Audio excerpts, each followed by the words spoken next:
হোজাইত লোমহৰ্ষক হত্যাকাণ্ড দাৰে ঘপিয়াই হত্যা যুৱকক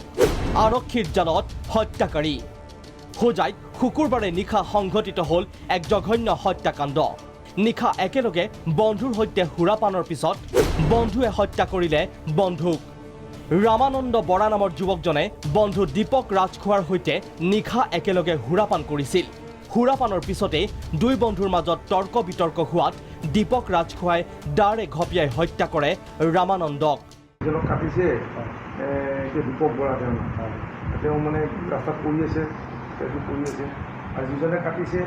এজন ৰাজখোৱা উল্লেখযোগ্য যে ৰামানন্দ বৰা হোজাই জিলা বিজেপিৰ মহিলা মৰ্চাৰ সভানেত্ৰী মমতা থাউচেনৰ পুত্ৰ আছিল পৰৱৰ্তী সময়ত হোজাই আৰক্ষীয়ে আটক কৰে হত্যাকাৰী দীপক ৰাজখোৱাক ৰাজখোৱাৰ হাতত এখন দা আছিলে কিবা কৰি পেলাই দাখন তাৰ হাতৰ পৰা ৰিকভাৰ কৰি তাৰপিছত তাক আমি এৰেষ্ট কৰি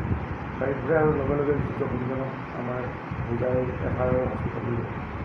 এতিয়া আৰক্ষীৰ তদন্ততহে ওলাব কিহৰ বাবে বন্ধুৱে বন্ধুক হত্যা কৰিছিল হোজাইৰ পৰা লক্ষ্মণ শৰ্মা প্ৰাগ নিউজ